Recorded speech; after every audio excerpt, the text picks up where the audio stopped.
Hi, I'm Lou Adzima. I made this table for my great-grandchildren. If you want to see how I did it, follow me out to the shop and we'll get working.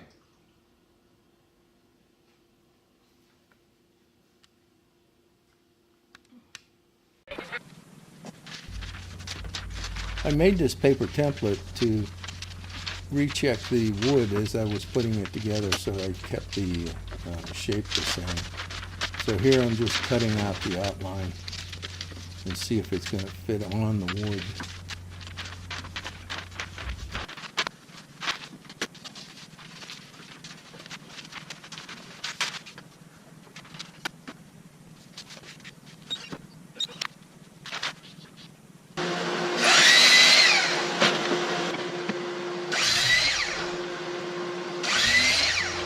And I was cutting all the blanks to the approximate length so that I could get rid of the excess and start figuring out how I was going to glue this together.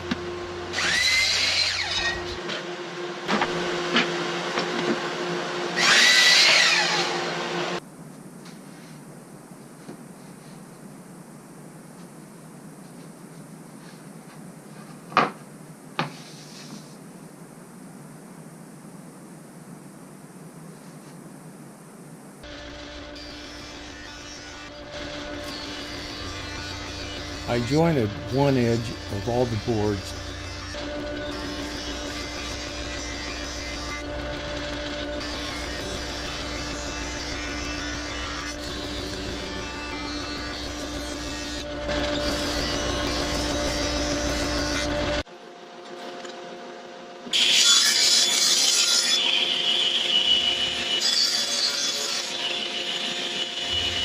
I trimmed all the remaining edges parallel to the jointed edge.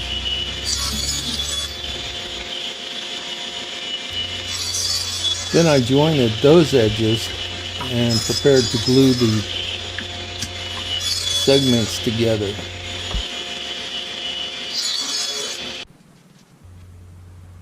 I was gluing the table up 1/2 at a time, as I wanted to carve the kids' names into the tabletop, and the bed on my CNC machine was 24 inches by 48 inches.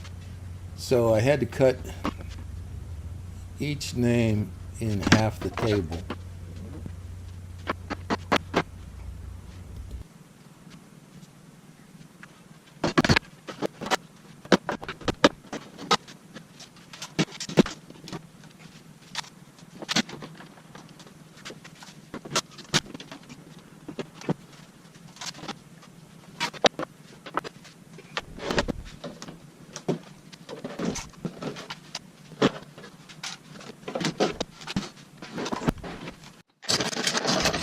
And after the glue up was done, a little cleanup on the excess glue.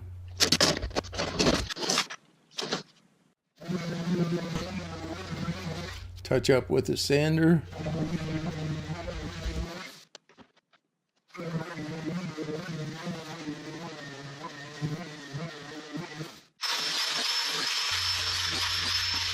And put some biscuits in to keep the alignment straight for the second half of the table. Followed by another glue up.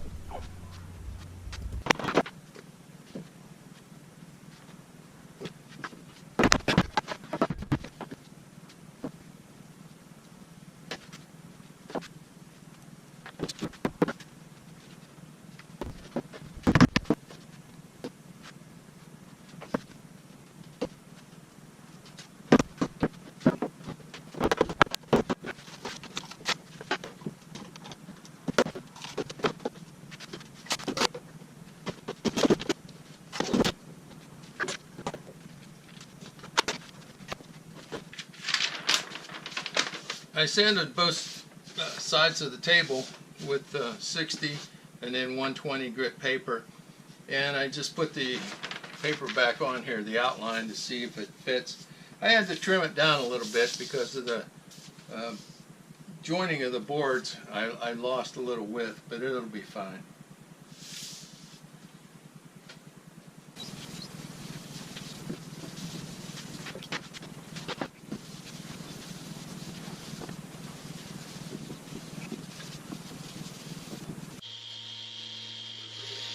I joined the two panels together and I sanded them to finish the joint. And I went through all the grits, 60, 80, and to 180. And then I applied shellac again to seal the surface.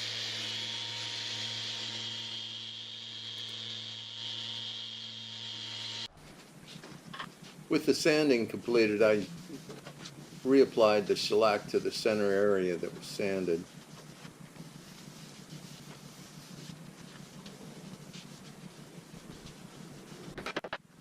I glued up some smaller panels to make the feet for the legs, which are going to be kind of splashes in the water. The bases for the feet I applied with a brush of the first coat of blue paint, just to get some paint on top of the shellac so that it would not be soaking up so much paint when I started to spray the final coat.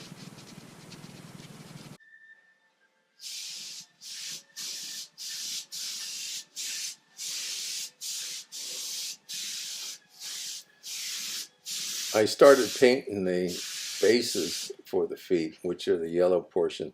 The blues go on top of this yellow splashes, I guess. It's the only way I can describe them. And I wanted to spray these because they were such a large area and I could get a smoother finish on them.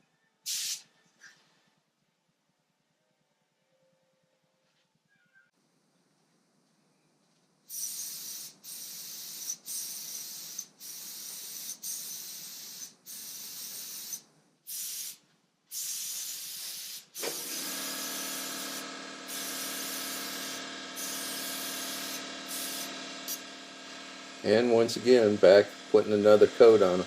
I was painting these in the shade, and eventually I was brave enough to move them out into the sun, which really helped the drying, and I could spray them probably after only drying for a half an hour. This is a water-based material. With the CNC machine set up, I was ready to start carving the names in the center of the table. This is why I had to make the table in two passes, actually two pieces, I mean. And you can see the biscuit slots that I cut in the edge of the table here to help me with the alignment of the top surface.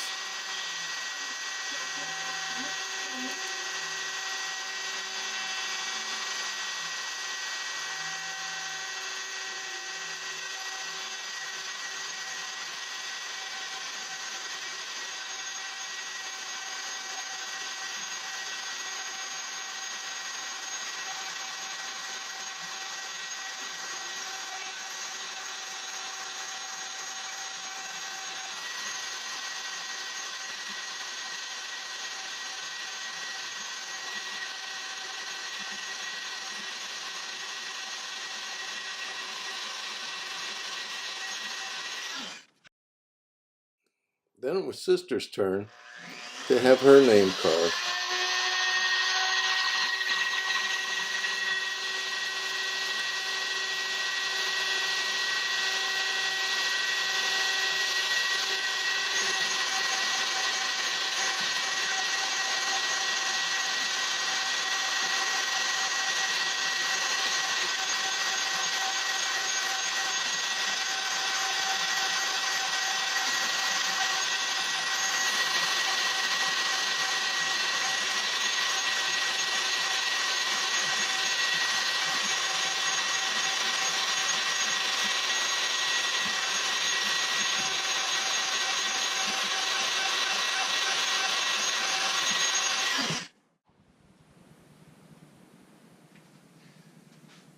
Well, I don't have any video of clamping this thing up.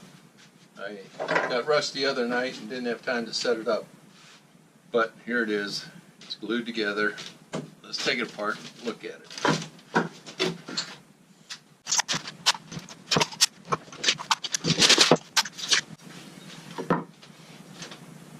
And this come out really nice and flat. Don't see any problems with it. I do have to sand down this seam And I'll re-shellac that before I actually paint it.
After I jigsawed the tabletop out, ran the 3/4 inch roundover bit around it 3 times, I'm doing a little hand sanding to try to smooth up some of that end grain that's sticking through, and then I'll shellac it.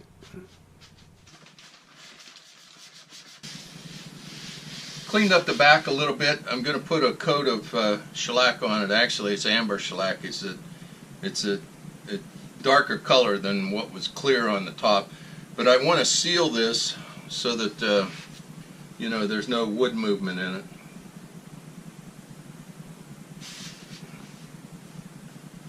And I'm putting this on full strength right out of the can.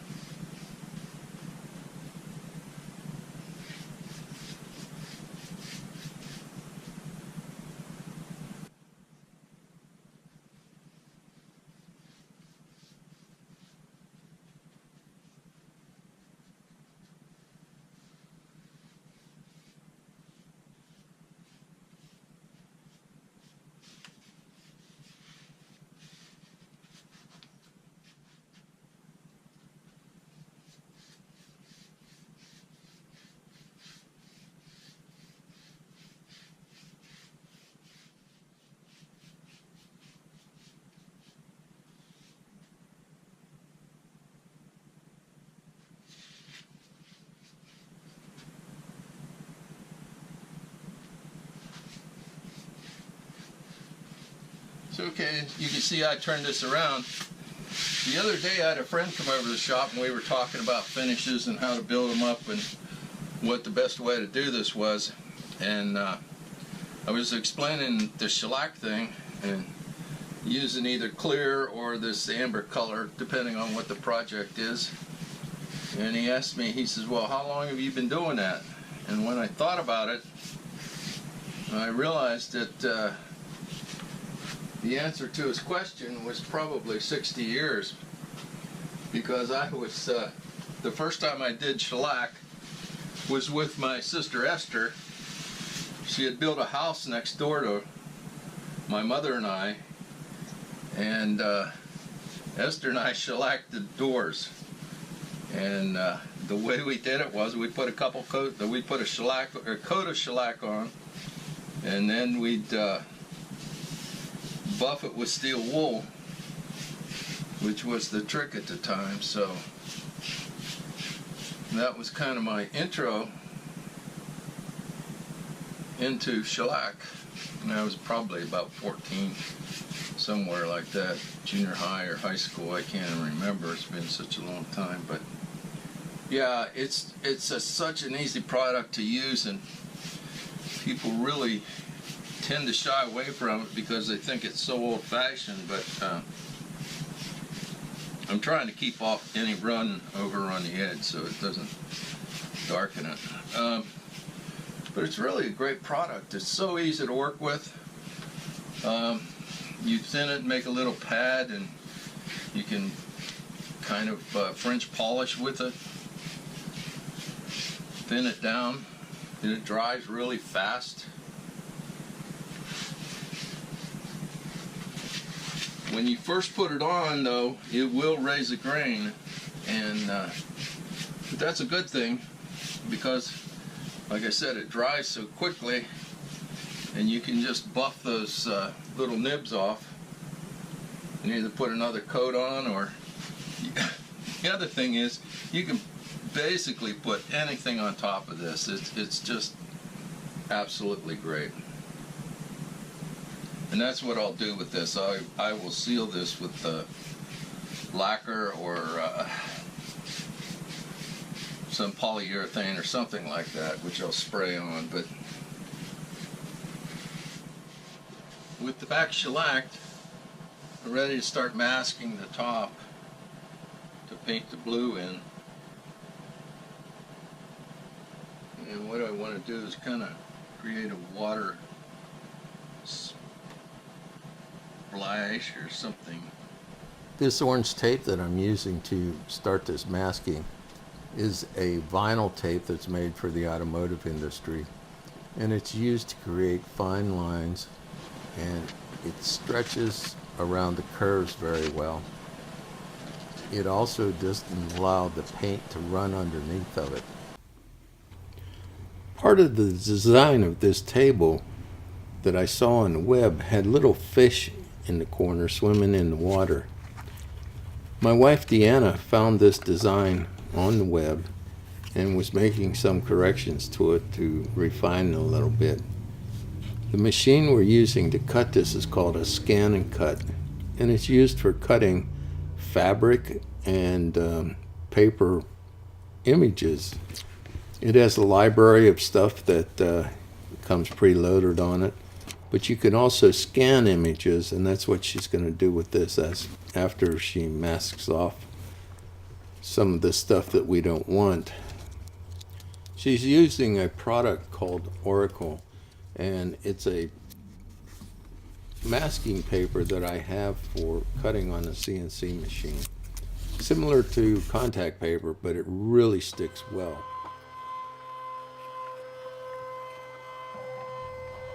She's now scanning the image to get it loaded into the machine. It will recognize it, and then it will ask you if you want to save it, and you can actually save it to your scan and cut and reuse it again and again.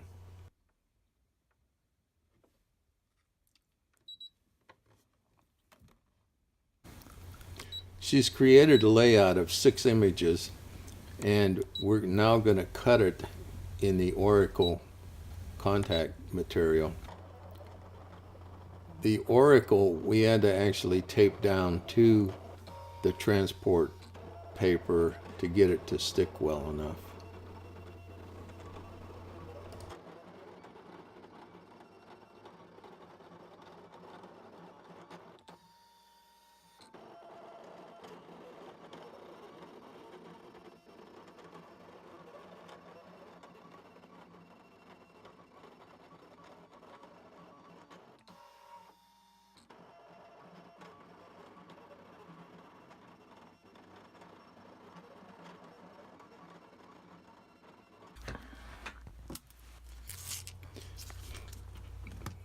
So in a process that took less probably than 2 minutes, we had 6 images, and she's using a little spatula that came with the unit to get the images loose from the transport paper. You can actually create stencils too if you'd like.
I applied a total of 5 coats of blue paint, removed the masking paper from the center area, and coated the whole table with 3 coats of a waterborne clear finish to seal it.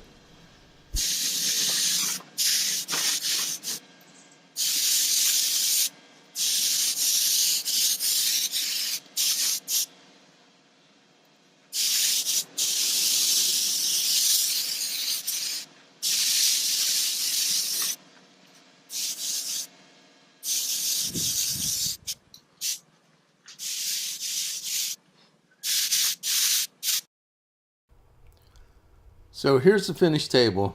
If you'd like to see what it looked like Christmas morning when it was opened, click on the box on the right-hand side.